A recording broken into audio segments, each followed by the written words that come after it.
Let's get straight into UFC 314 early full card predictions, starting with Nora Kano versus Haley Cohen. I'm going Haley Cohen.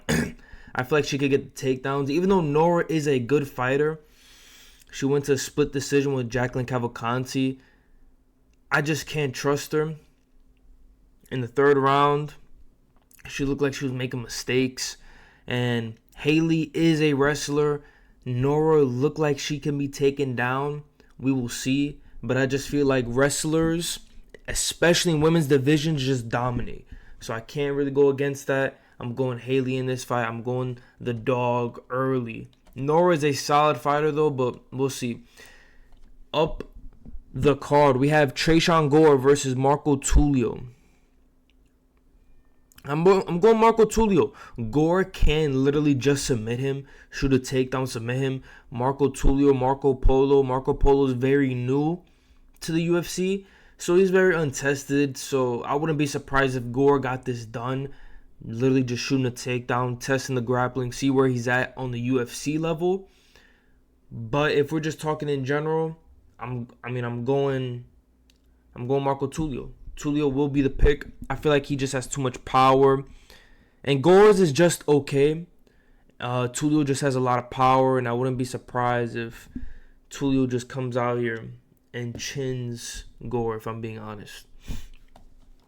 Moving on up the card, we have Summerji versus Mitch Raposo. We got Mitch Raposado. Mitch Raposado's coming off a split decision against Andre Lima. Andre Lima is a tough prospect, undefeated Brazilian fighter. And Raposado could wrestle. I just feel like Mitch Raposado could get it done. My guy. And also his opponent literally beat Can. Summerji is not that impressive. I was looking at his wins. One of them I think has a 4-4 record. Not really like the best of people on his resume. So just not a good look. Although Mitch isn't as tested as Summerji, I just feel like Raposado could get it done. So I have Mitch Raposado. Give me him by decision. And then moving on up the card to end off the early prelims, we have Cedric Dumas versus Michael Olasejczak. And I'm going Cedric Dumas. Michael Olasejczak doesn't really look that convincing. He's really just a power puncher, and if the power punches don't land, that's it. You know what I'm saying? Like, he just loses too many times by submission. And then Cedric Dumas is just a lengthy striker and can mix it up. In his last fight, he shot 10 takedowns. Although he only completed 3, he's versing Michael Olasejczak. Michael Olasejczak is known to be getting taken down.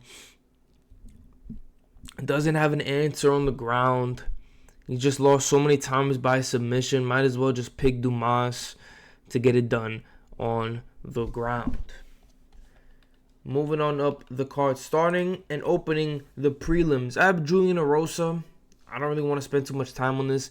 Darren Elkins can just go out there and rob this and just literally shoot millions of takedowns, stall out the fight. But I'm going Julian Erosa. Listen, I just feel like he's the way better fighter everywhere.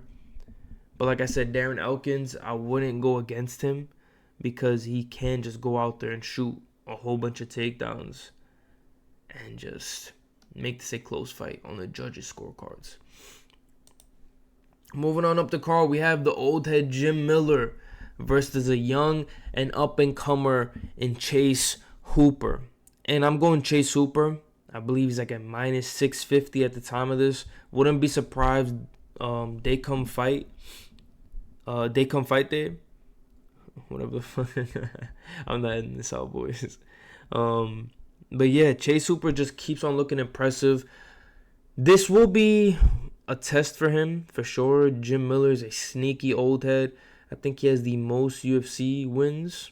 He's been around the game a long time, coming off a impressive win against Damon Jackson, where Damon Jackson goes for a takedown and Jim Miller just guillotined him.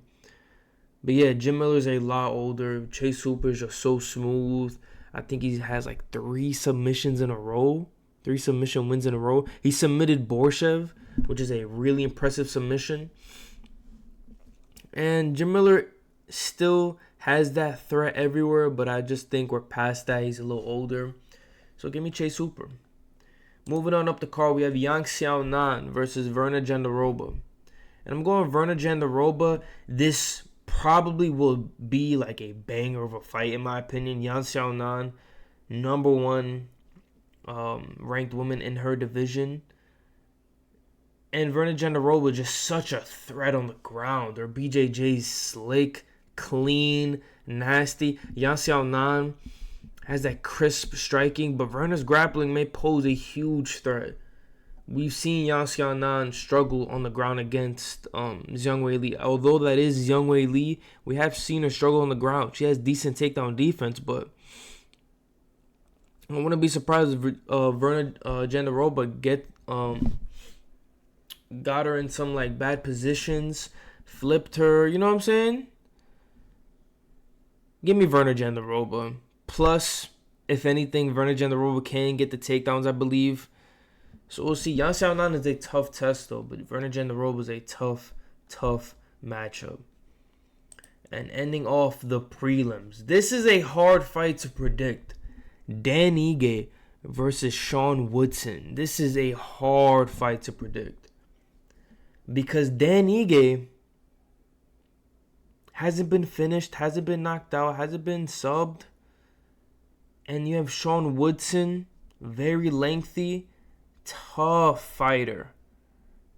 I don't really know who I'd go here. I want to say Dan Ige because Dan Ige is Dan Ige. You know what I'm saying? Like, he just hasn't been finished. He's always a good fighter. But Sean Woodson's such a tough matchup. He has that slick boxing. He has that weird alien build. Like, he looks short on the screen, right? I don't know why they made him look like he's the same height as Ige. Bro, this guy is like, he has the longest legs of all time. He's 6'2" in the featherweight division. Definitely malnourished. But like I said before, I'm going Dan Ige. Dan Ige just has that slick striking. Probably puts you out in the pocket. You don't even like expect it. This fight probably goes the distance. And if it's a finish, I see Ige finishing. I'm just curious to see how Ige is going to close this gap. 6'2", 5'7". And Sean Woodson has crazy long arms. I mean, I don't know. It's a very, very tricky matchup in my opinion. But nonetheless, give me Dan Ige. Hasn't been finished. Sean Woodson, kind of a decision merchant, even though he is coming off that knockout win. We also did see Ige knock down Murphy. And yeah, I don't know. I'm curious to see if Ige can even get some takedowns, because Sean Woodson has some good takedown defense. If Ige can incorporate some takedowns and some boxing, it's going to be a hard time for Sean Woodson. But we'll see what happens. This should be a close fight. Moving on to the main card, we have Nikita Krylov versus Dominic Reyes. And I feel like this fight's going to come down to Nikita Krylov just getting the takedowns. Dominic Reyes, everybody, I guarantee you they're going to bring up how Dominic Reyes gave John Jones the closest matchup. Whatever, right? I mean, he hasn't really been looking that crazy. He hasn't really came off any impressive wins. The win he did come off against Anthony Smith literally gave up in that fight. And he was very vocal about it, that his coach died. He was like feeling very emotional. So yeah, I wouldn't really count that as like a crazy win or whatever. But Nikita Krylov, although he is coming off a long layoff, Nikita Krylov has the takedowns, can get it done, still dangerous. And it's hard to tell how good Reyes will be looking, just because, like I said, the Anthony Smith fight was an okay performance. Wasn't anything crazy. So give me Nikita Krylov. We'll see how he looks, but I mean, half these fighters off their surgeries. We've seen it in Jan Blachowicz. Obviously, that's Jan Blachowicz, but he came off these surgeries. He looked fine. Davey Grant had neck surgery, came back, fraud checked Ramon Tavares. I mean, not saying Ramon Tavares was like a crazy prospect, but still put a beating on him. So yeah, give me Nikita Krylov. Then we have Yair Rodriguez versus Patricio Pitbull. Patricio Pitbull, Mr. Worldwide, Mr. 305. Yeah, this is the UFC, bud. Sorry. Give me Yair by whatever he wants. Okay. We could just leave it at that. Yo, Mr. 305. Yo. Mr. 305. Mr. Pitbull. Yo, pack it up, bro. This is the UFC. This is not Bellator. And we've seen it time and time again, boys. How many people get fraud checked when they come to the UFC? Don't get me wrong. Patricio Pitbull can win this. But it's just Pitbull getting older. His chin has showed problems. Yair can get a finish in this fight. Pitbull's chin holds up. This could be a banger matchup. I'm going Yair Rodriguez to get this one done. Moving on up the card, we have Bryce Mitchell versus Gene Silva. This is such a tough fight. Oh my goodness. A lot of people are counting out Bryce Mitchell, in my opinion, though. He did have a lot of controversial statements coming out of podcasts. I feel like in some ways his job's on the line. If he loses like a couple more. But yeah, give me Gene Silva. Gene Silva is a tough fighter, man. I mean, there's no other way to put it. Like, he beat Vallejos. He took Vallejos' old. He gave Drew Dober work. He's been knocking out all these people, man. He's just so tough. Such a tough fighter. And I think this is going to be a close fight. Gene Silva, in some parts, I don't think he's overrated. Like, some of the fighting nerds, Prates is one who could get fraud checked. Mauricio Rufy, we haven't really seen. But Gene Silva, I don't know, man. Like, he's just tough, bro. Like, I don't know how to describe it. I'm glazing right now, but bro, like, yo, can you blame me? Like, I don't know how to describe it. Like, I feel like he's one of the only fighting nerds that's lived up to the hype. Like, bro, he beat Drew Dober, knocked Drew Dober out. Even though Drew Dober's coming off a knockout loss right now. Like, we talking about Drew Dober. That was his first year in the UFC. I don't know. But Bryce Mitchell can't get him down, man. Bryce Mitchell has shown impressive grappling. His only losses are to Emmett and Topuria in the UFC. Like, Bryce Mitchell isn't no bum, man. This is a tough matchup.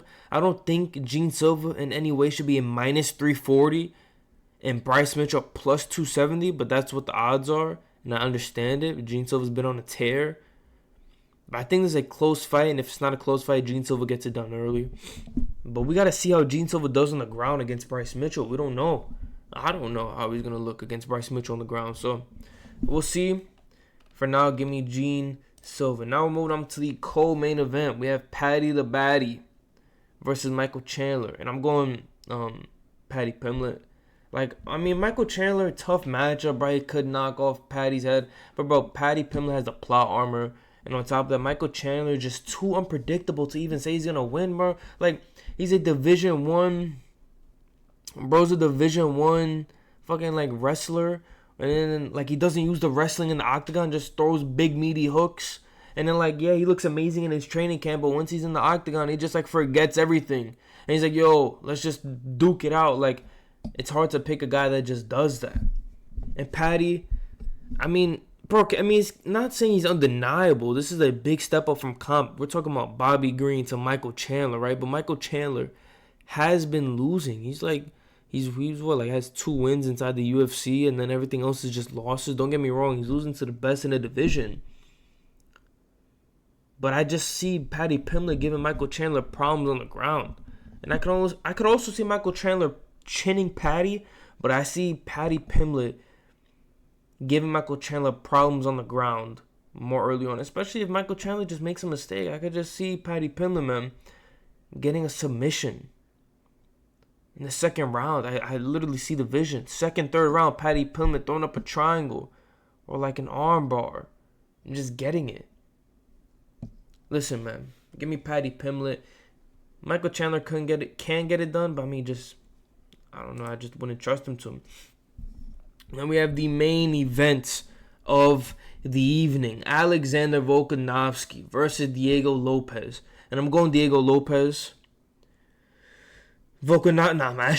No, I'm just kidding. I mean, Volkanovski's like coming off 2 back-to-back KO losses. In his last 5, he has 3 losses, right? But I mean, he lost to the best like in the world. Like, he lost to Topuria and Islam. Like, we can all agree that both of them are top 4 pound for pound right now. So like, what are we even talking about? You know, Diego Lopes isn't really like, he hasn't been tested like Volk's been tested. Now here's where I start getting a little technical, right? No one has ever been a champion in the lighter divisions after the age of 35. So if Volk wins, he'll be the first one to do it. But I think Volkanovski took that necessary time off. He took that necessary year off. Make sure he's not chinny. And don't forget, Volk was the one who invented marabbing. He invented holding people up against the cage, stalling out the time. I wouldn't be surprised if he tried to do that with Diego Lopes. Now, I don't think Volk is that slow because Diego Lopes has insane BJJ. But I think Volkanovski could do that, drag Diego Lopes into the deep waters. 4th round, Diego Lopes starts slowing down. In my opinion, this is either Diego Lopes gets Volkanovski out the first 3, or it's going to be a long night for Diego Lopes. And I think Volkanovski understands this, and he's going to drag this fight into the deep waters. He has the cardio for 5 rounds. So I think he's going to use that. And not only to say that, but Volk is damn near impossible to sub. Brian Ortega couldn't submit him. And honestly, I see Diego Lopes like subbing him. Like, I don't know. But like, I mean, and also Volk is used to fighting taller opponents, so that won't really matter as much. Lopes only seen the decision 4 times in his whole career. He's a finisher, so we'll see how that works out. Maybe he tries to rush a finish, gets gassed out. Volk just pushes the gas, but yeah. It's going to be interesting to see what Lopes looks like in the 4th round. But yeah, that is the predictions, the early predictions. Like, comment, subscribe, share this with a friend. Follow us on TikTok and Instagram at The Script MMA, and subscribe to premium membership to get all these picks, bets, our predictions, the best bets on the card. Boys, I appreciate you guys for tuning in, and I'm out.